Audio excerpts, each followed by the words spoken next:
राजस्थान का एक ऐसा रहस्यमयी गांव जहां से एक ही रात में गायब हो गए थे 5,000 लोग। भारत की पारंपरिक जमीन में कई ऐसे राज दफन हैं जो कई वर्षों या कहें सदियों बाद आज भी उसी तरह ताज़ा और अनसुलझे हैं जितने पहले कभी हुआ करते थे। ये रहस्य कुछ ऐसे हैं जिन्हें जितना सुझाने की कोशिश होती है ये उतना ही उलझते जाते हैं। ऐसा ही एक राज राजस्थान के जैसलमेर जिले के कुलधरा गांव में भी दफन है। ये गांव पिछले 170 सालों से वीरान पड़ा है। एक ऐसा गांव जो रात ही रात में वीरान हो गया और सदियों से लोग आज तक नहीं समझ पाए कि आखिर इस गांव के वीरान होने का राज क्या था।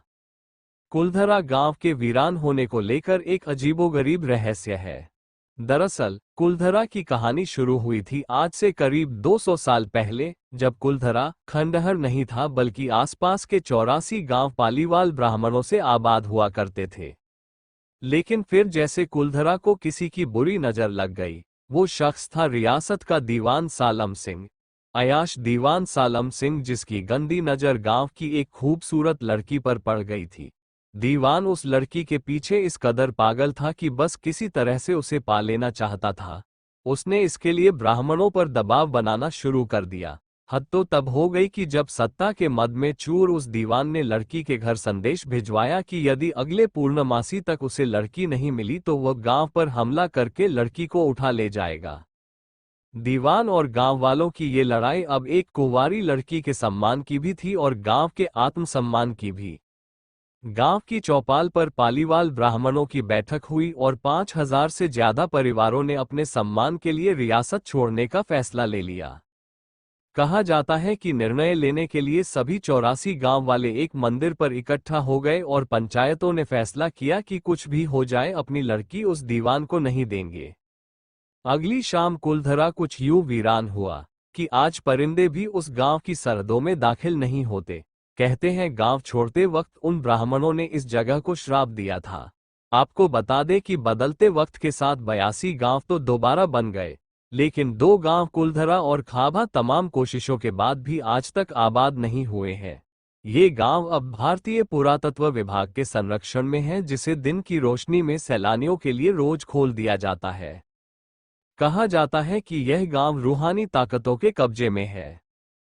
टूरिस्ट प्लेस में बदल चुके कुलधरा गांव घूमने आने वालों के मुताबिक यहां रहने वाले पालीवाल ब्राह्मणों की आहट आज भी सुनाई देती है। उन्हें वहां हर पल ऐसा अनुभव होता है कि कोई आसपास चल रहा है। बाजार के चहल पहल की आवाजें आती है, महिलाओं के बात करने और उनकी चूड़ियों और पायलों की आवाज हमेशा ही आती रहती है। प्रशासन ने इस गांव की सरहद पर एक फाटक बनवा दिया है, जिसके पार दिन में तो सैलानी घूमने आते रहते हैं, लेकिन रात में इस फाटक को पार करने की कोई हिम्मत नहीं करता है। कुलधरा गांव में एक मंदिर है जो आज भी श्राप से मुक्त है। एक बावड़ी भी है जो उस दौर में पीने के पानी का जरिया था। एक खामोश गलियारे में उतरती कुछ सीढ़ियां भी है। कहते हैं शाम ढलने के बाद अक्सर यहाँ कुछ आवाजें सुनाई देती है। लोग मानते हैं कि वो आवाज 18वीं सदी का वो दर्द है जिनसे पालीवाल ब्राह्मण गुजरे थे। गांव के कुछ मकान हैं जहां रहस्यमय परछाई अक्सर नजरों के सामने आ जाती है। दिन की रोशनी में सब कुछ इतिहास की किसी कहानी जैसा लगता है, लेकिन शाम ढलते ही कुलधरा के दरवाजे बंद हो जाते हैं और दिखाई देता है रूहानी ताकतों का एक रहस्यमय संसार। लोग कहते हैं कि रात के वक्त यहाँ जो भी आया वो हादसे की शिकार हो गया। मई 2013 में दिल्ली से भूत प्रेत व आत्माओं पर रिसर्च करने वाली पैरानॉर्मल सोसाइटी की टीम ने कुलधारा गांव में रात बिताई। टीम ने माना कि यहाँ कुछ न कुछ असामान्य जरूर है।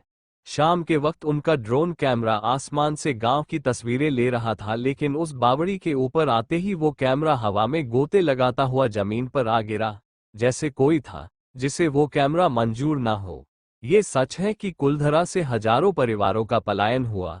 ये भी सच है कि कुलधरा में आज भी राजस्थानी संस्कृति की झलक मिलती है। पैरानॉर्मल सोसाइटी के उपाध्यक्ष अंशुल शर्मा ने बताया था कि हमारे पास एक डिवाइस है जिसका नाम गोस्ट बॉक्स है। इसके माध्यम से हम ऐसी जगहों पर रहने वाली आत्माओं से सवाल पूछते हैं। कुलधरा में भी ऐसा ही किया। जहां कुछ आवाजें आए तो कहीं असामान्य रूप से आत्माओं ने अपने नाम भी बताए।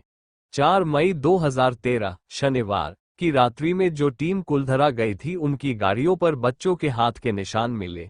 टीम के सदस्य जब कुलधरा गांव में घूमकर वापस लौटे तो उनकी गाड़ियों के कांच पर बच्चों के पंजे के निशान भी दिखाई दिए, जैसा कि कुलधारा गई टीम के सदस्यों ने मीडिया को बताया। लेकिन ये भी सच है कि कुलधरा में भूत और आत्माओं की कहानियां सिर्फ एक वहम है।